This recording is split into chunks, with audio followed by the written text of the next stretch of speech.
Let's go. Yo. Get up, nah, I ain't a quitter. Toss me the ball, I'm a really big hitter. Big picture, I'm a straight killer. Rising the song to the highest bidder. Got juice, got gas, I'ma move fast. New shoes, new tracks, like who's that? I'm new, come back, better than last. Yeah, it's a new me, never gonna look back. Never gonna look back. Cause damn, I was built to last. You move slow and I move fast. And that's facts.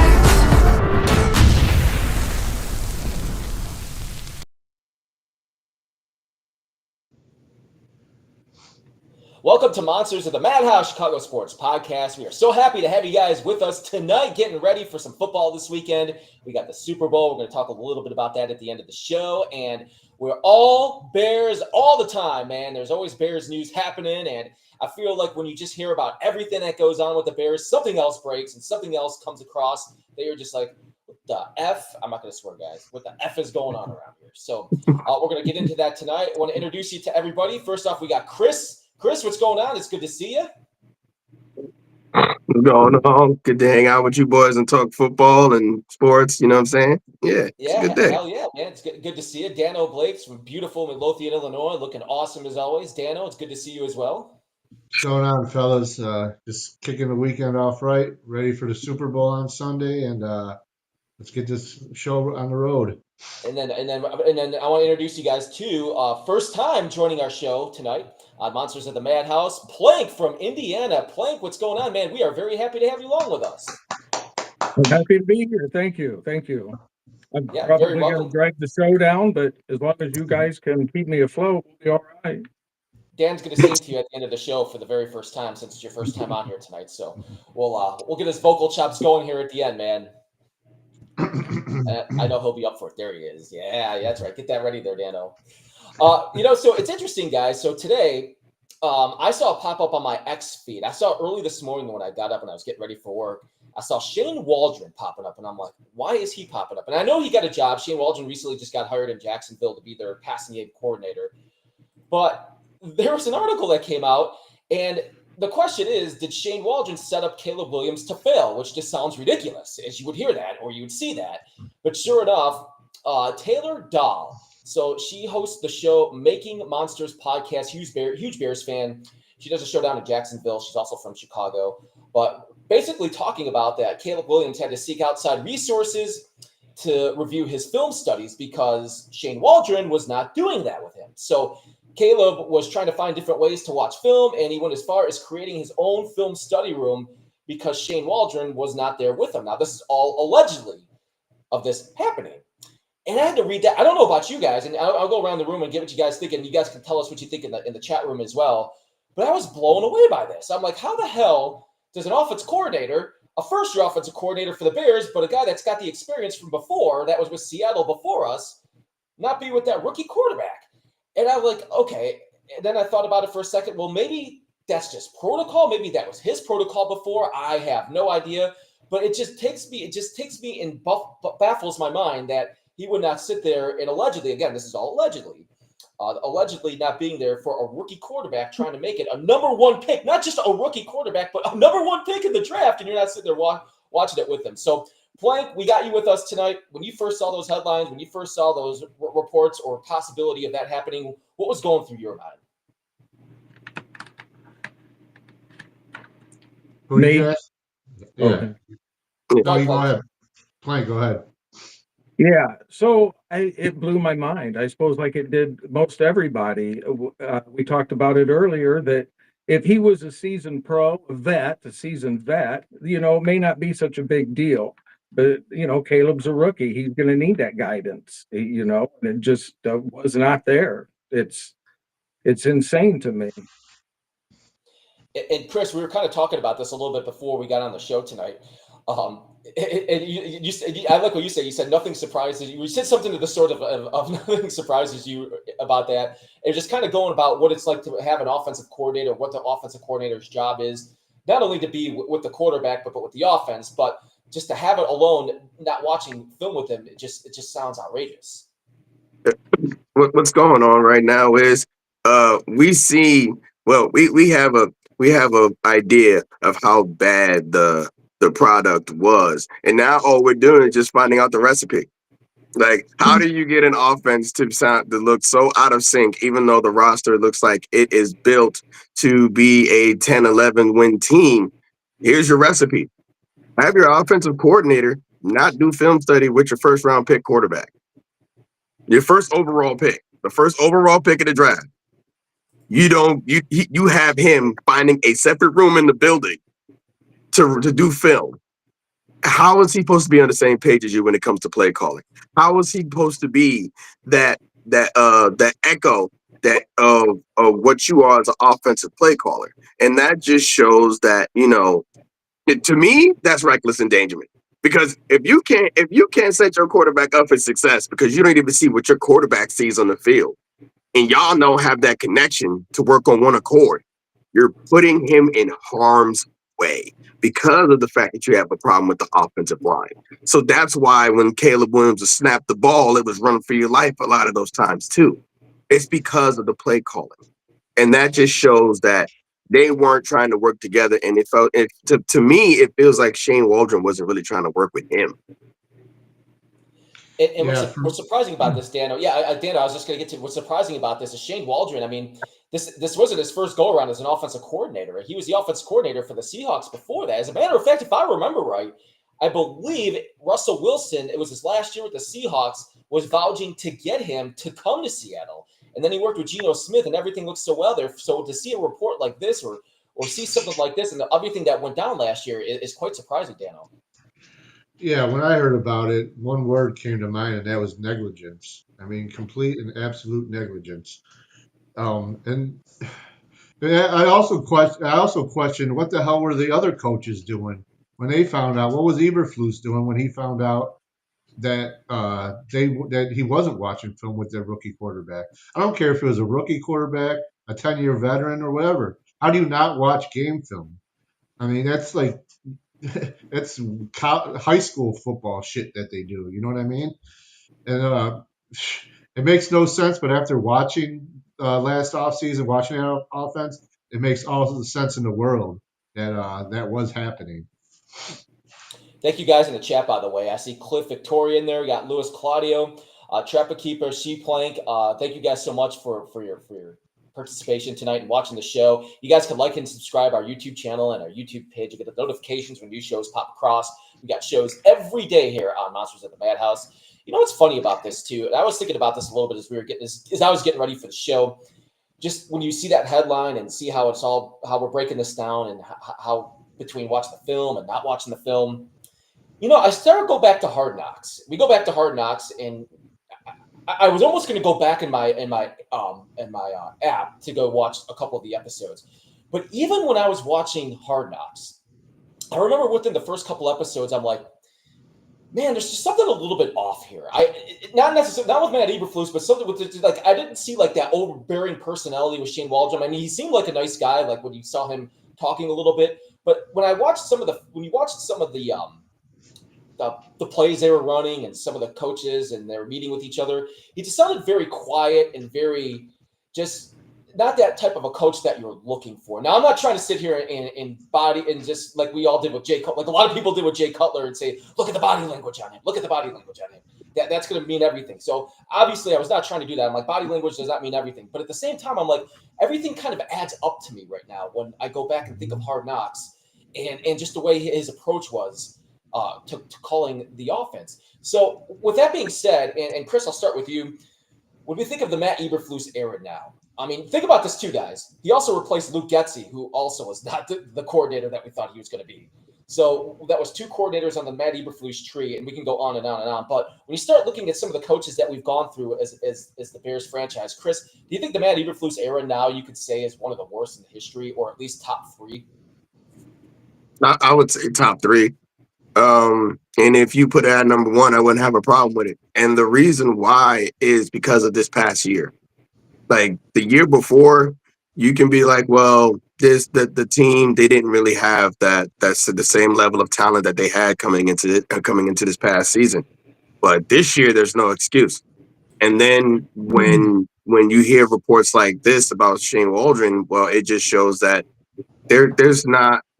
It wasn't the right coaching. The culture wasn't really set for this to be productive. And That's what makes it a failure. It's kind of like similar to the Cleveland Browns when they had Baker Mayfield, Jarvis Landry, but Freddie Kitchens was the head coach. They had all the stars aligned. It's just that the coaching wasn't right to put it all together and maximize it.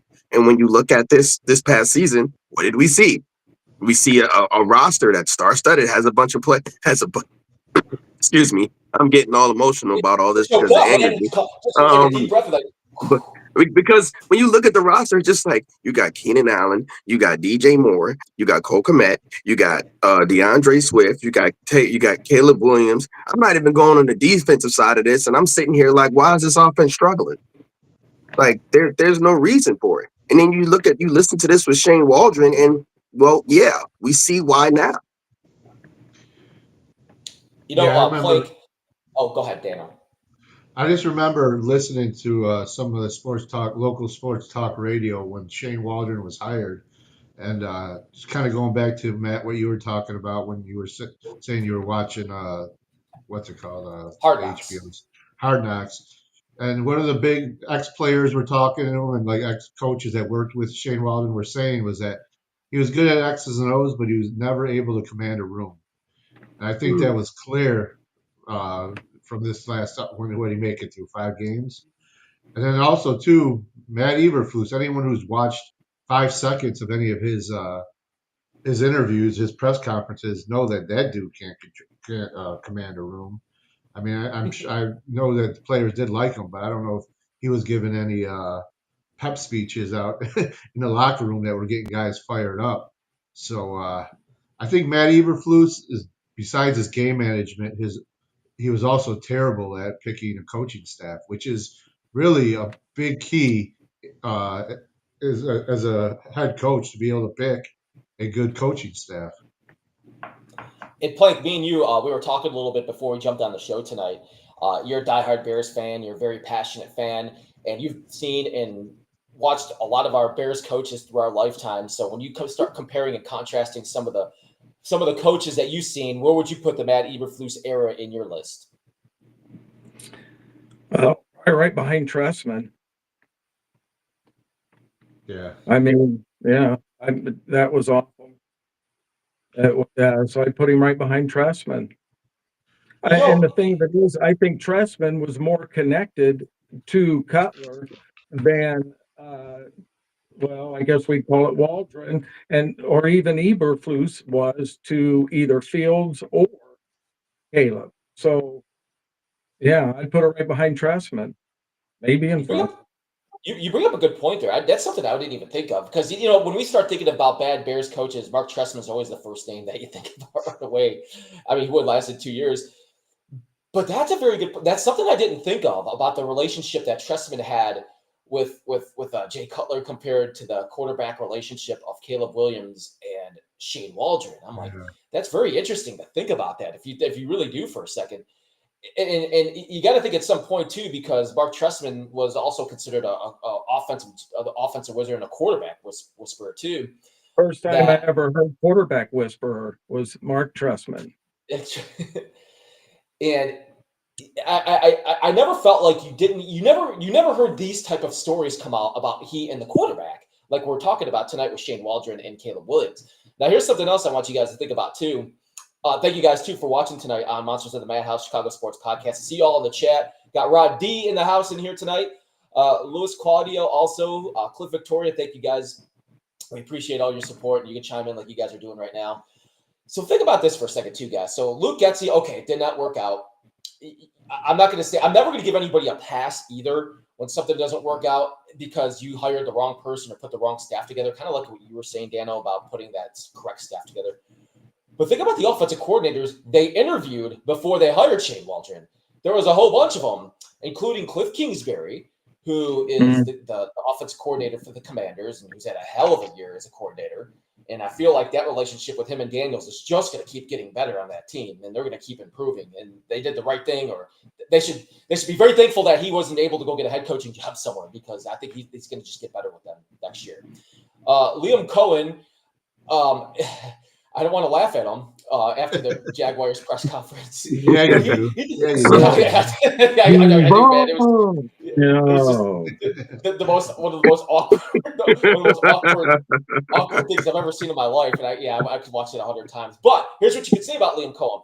The job he did with Baker Mayfield last year was incredible. And Baker Mayfield is even talked about that and how he pulled Last out 2 different years. things. Yeah, but Yeah. he was a great coordinator. So Plank, is there any coordinator like any out of those names or anybody else that you could think of that you would thought would have been a better fit even before we got to the Ben Johnson era here in Chicago? Well, I obviously hindsight.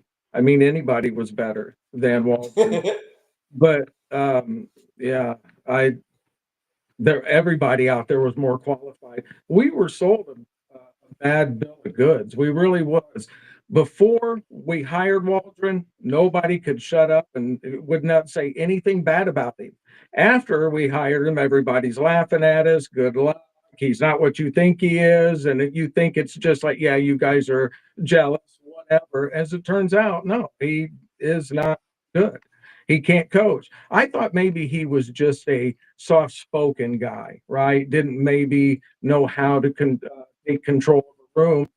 He just simply he didn't know how to coach. I think what suited him best was the veteran quarterbacks. We talk about it. I think that suited him best. That it was maybe, well, not maybe, it was more them being veterans than him being a good coach. Chris, you bring up a good point, and I think a lot of the veterans did their best last year to carry this team as much as they could. Chris, before you do your Duval interpretation of Liam Coen, was there any offensive when you look at that back at that offensive coordinator class, we'll call it, before Shane Waldron got hired, was there any other coordinators out there that stuck out to you that are like, I wonder what that guy would have been like if we would have put him in place? No, not really. Not a lot of guys. Not for me. I was kind of like, listening to Kliff Kingsbury or well, there was one offensive coordinator. He's actually going to be coaching in the Super Bowl now. But other than that, I'll let you guys figure that one. Let me stop playing. I just can't remember his name for some odd reason. But um, not Matt Moore.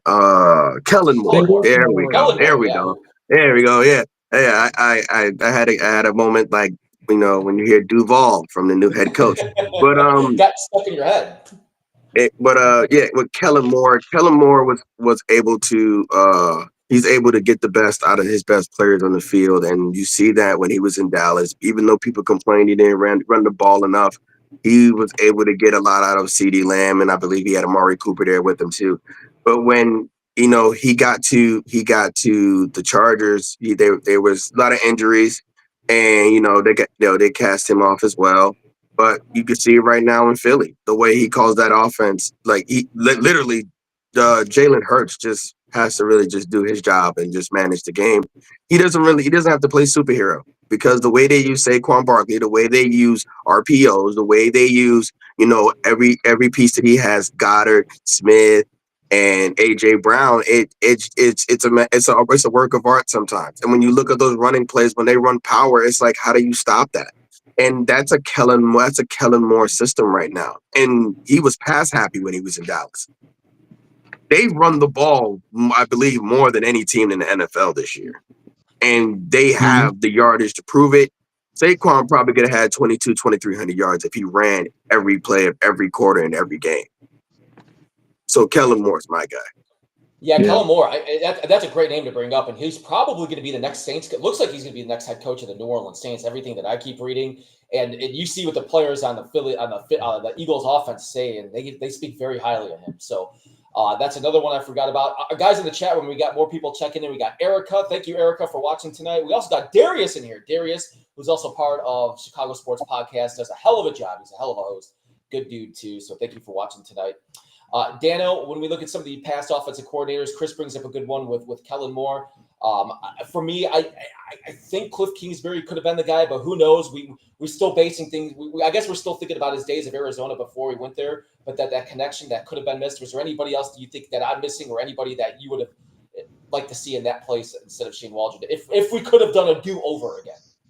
I'm having a hard time thinking of who the candidates were back then because we've gone through so many different coaching changes since then on the staff. But here's one thing to layer, one extra layer of that onion, though, that when the Bears did hire Eberflus, they actually, I think Dan Quinn was the other finalist for that job. So if Oh, we don't would have bring that hired up. Dan Quinn, if we would have hired Dan Quinn, would we have then last year hired Kliff Kingsbury? And then how Ooh. much further along would Caleb Williams be right now than he is? But then again, if that didn't happen, maybe we're not sitting here with Ben Johnson. So you know what I So, mean? so with that being said, guys, I see Mr. Sorority in here is checked into the show. Not so little Plank in here as well. So with that all being said, as we're talking about Shane, we're talking a lot about the past coaching staff here, and I know we're trying very hard to get rid of a lot of that, a lot of those type of memories until we watch Dallas Cowboys football this year, like Dano was telling me earlier today. Tyrod Matt Eberflus. Um, what do you guys think now? This could probably be as important of a coaching hire as there's been in a long time with Ben Johnson, because not only now are you coming out of that mess that we've had the last couple of years, and with the coaching changes and the coordinators not getting it right, and the team a total dysfunction last year. With Ben Johnson and all the hype that he has, and rightfully so, he's got a proven track record as being a great offensive coordinator and that man, that guy that can lead the way. But the pressure now, do you think at this point, and Daniel, I'll start with you. Do you think this is going to be one of the biggest, as far as pressure goes, as far as anticipation and expectations goes, that it's going to be so as high as they've ever been for a guy like Ben Johnson coming in?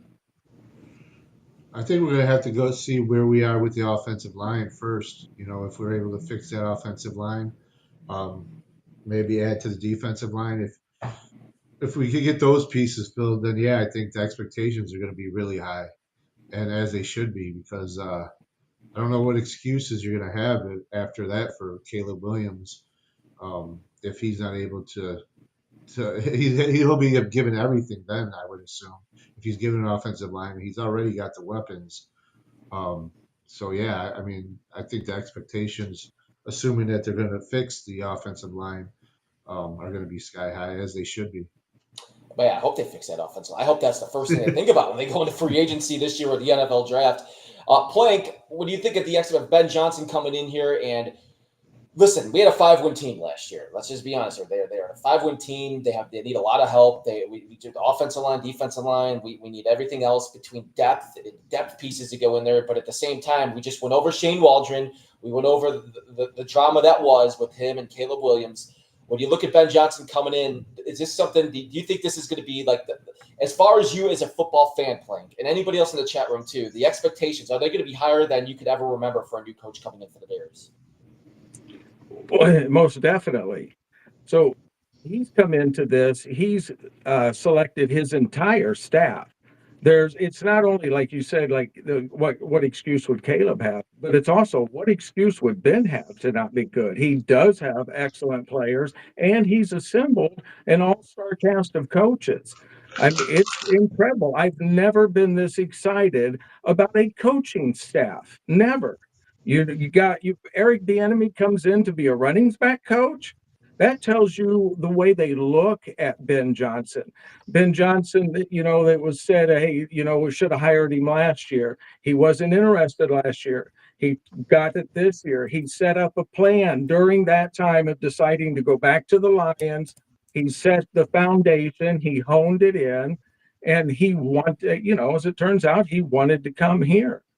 He said, and we all heard it, he's going to rip the playbook down to the studs. This is the first time we're going to have a coach that's going to create a Chicago Bears offense. How didn't even think that would ever be possible. It's not going to look like anybody else's offense. It's going to be, here we go. He's going to sit down in a dark room with Caleb going over film, he said. What do you like? What don't you like? What do you see here? What do I guess it's called communication. It's weird, but he's Yeah. going to do it. He's the man. It's a novel idea. Let's build an offense around our players' strengths rather than just play what my offense is or do what Yeah, my offense is. exactly. Exactly. Communication, Chris, he's just hit it right on the head right there. Communication, man. That's when you got a new head coach coming in and you're working with a quarterback. It's all about the communication. Well, Yeah. I mean that communication is important when you want to maximize the players around you and not maximize your system. And I think what we've seen these past couple years is offensive coordinators that come in and try to use the players to maximize their system instead of their system to maximize their players. And for me, the expectations higher not only just because of the fact that he picked his coaches. A lot of new head coaches, you believe, like, it takes a year or two to get their guys and stuff like that. When you look at this roster and you look at where we are with the salary cap, he can get some of his guys now if he can.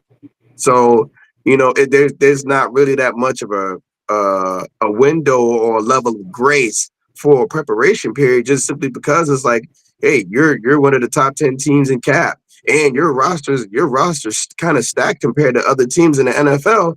It's like there's no excuse. You got coaches you have continuity with. You have the guys that you have some history with, and it's like what are the pieces that are going to be missing if this doesn't work? And we got to look. The only thing we can look at right now is the offensive line, and if that's still the thing next year, which I highly doubt, then that means it's a fail because you knew this coming in. Everybody knew this coming in. The fan base, the Towel Boys, everybody. We know we need to fix the offensive line. So I mean, you got too many resources. Everything's in your favor. If anything, you should be playoff. I'm not even saying like deep playoff win, playoff contention at least. And he'll also be given, from what I'm hearing, he'll also be given a lot of input on the personnel too. So more than the previous regime. This is a very good draft, by the way, too. I don't know if there's like those diehard superstar players, maybe a couple It's at the top, deep. but as far as deep, very deep at running backs, offensive line, and tight ends. And defense. Everything that I have read so far, it's every position that we need right now. Right. Yes. Going in, and of course, guys. First off, you like and subscribe on our YouTube channel. We're gonna have shows. The draft is still a long time away. We're gonna have more draft shows coming up, especially when we get a little bit closer and when we figure out more so after free agency. Free agency, do you realize it's only like a month away? I think free agency is only. I just saw somebody post about it today on X. Oh, I had it written down. It's March. I can't remember the date though because the draft's in April. So I had it written down today. I do remember it is in March. Yeah, it's coming up quick. Usually free agency is like the one in like probably like the first week in March, first 2 weeks in March. I know that because my kid's birthday's there, but but I understand like it's usually that first week in March where everything starts to go down, and it's usually after that it's like draft preparation between like April or May or something like that. Do you guys know who the first free agent signed last year in the entire NFL was? I don't think I remember. DeAndre Swift. Oh, it was, wasn't it? Yeah. It'll be interesting too, guys, to see if he's back with us, which I still think he will be. But yeah, this is a very heavy running back draft too. I was reading that you can draft running backs and between like even from the fourth and fifth round. That's how many running backs are in this draft this year. So we're gonna have a lot more time to talk about that, and as we get closer to draft season. Guys, we got a couple of minutes left here at Monsters of the Madhouse. First of all, Shane Waldron, I should mention, I think I talked about at the beginning of the show. He did actually land a job. He's going to be coaching on the Jaguars staff. He's going to be the pass game coordinator for the Jaguars. So he did land on his feet again. And I wonder if things will go a little bit different down there. And who knows with that Jaguars team? I have no idea. But he will be coaching again next year. So we could close the book on him. We got our book wide open right now on Ben Johnson. I don't hopefully not have to talk about Shane Waldron ever again, or Matt Eberflus, or anybody on that coaching staff. Thomas Brown I liked a lot. Thomas Brown I hope does very well in New England. Yeah. I thought he did a very good job for what he did for when he came in. And I hate this. Matt Eberflus, it was a good defensive coordinator, so I wouldn't be surprised if he actually does well as a defensive coordinator too. But other than that, so long coaching staff. We don't need to. We can flush them out. Guys in this chat room, thank you all so much. As we start winding things down here, guys, just want to talk real quick. Super Bowl this weekend. I'm going back and forth. I still haven't made my pick yet. I think the Eagles are actually going to give them a pretty tough game, just because of the Saquon Barkley factor and their defense, Vic Fangio. I'm excited to see Vic Fangio's defense against Andy Reid's offense and Patrick Mahomes. It's going to be a heck of a test. So, Plank, when you watch the Super Bowl this weekend, what are you looking for, and who do you think is going to win? This is going to hurt to say, but fly, Eagles, fly. Fly, Eagles, fly. We heard it first from Plank here on Chicago Sports Podcast. Dano, I know you're a Matt Nagy guy. You always say you be you. Whatever you said to me before. So I'm guessing you're cheering for the Chiefs? I'm not really. I'm just cheering for a good game, but I think, how can you bet against the Chiefs right now? I think Kelsey's going to have another big game. I think it's going to be real close. I think it may come down to the wire, but I'm not betting against the Chiefs, not anytime soon. Yeah, it's hard, Chris. It's hard to bet against the Chiefs. What are you looking for in the game on Sunday, Chris? And who are you cheering for? I'm gonna be cheering for the Eagles. They look like the better team in film. When you look at the Chiefs, sometimes you see consistencies and slow starts, and they get in the ruts. But what I've seen all year is you can't do that with Philly. You cannot stall out with Philly. If you stall out, they're gonna run you into the ground. And with that defense they have, Jalen Carter and the whole crew over there, Zach Braun, the secondary stacked. They can literally try to defend this Chiefs offense in multiple ways and still not be out of the element. So, that's one of the things. They run the ball and they play great defense. And those two things travel in the postseason. So I think it depends on who wins the turnover battle and who executes in the most pivotal situations. So I got it on the Eagles because I don't think they can stop the run like that. I don't. I agree with you too, Chris. I think the Eagles are the better team from everything that especially in the playoffs so far. I can't count the Chiefs out, like Dano said too. I just don't know. I can't wait to watch the game. I'm so excited to watch. I think that this is going to be a great game on Sunday, and it'll be fun to talk about too, especially next week after it's all over with. We'll get to see Taylor Swift on there. I know we're excited about that and what she's wearing and the commercials and. I was just seeing if you guys were catching on or not. I just want to see a yes or a no. That's all. Are you going to wear your Swiftie jersey? Yeah, my red number 8 or no, I don't know what number. 87. Yeah, my red 87 jersey, man, with a heart on it. Like, I don't think everybody's gonna be playing Bad Blood before the Super Bowl starts. Like, nah, nobody's gonna be doing all that. Blake's gonna have a Swiftie party at his house before the game starts. So, thank you guys for watching Monsters of the Madhouse tonight, the Chicago Sports Podcast. Everybody in the chat room, we appreciate you and all the support. You can like and subscribe. We got our YouTube page rolling right now. You'll see those notifications pop up. We have shows all the time.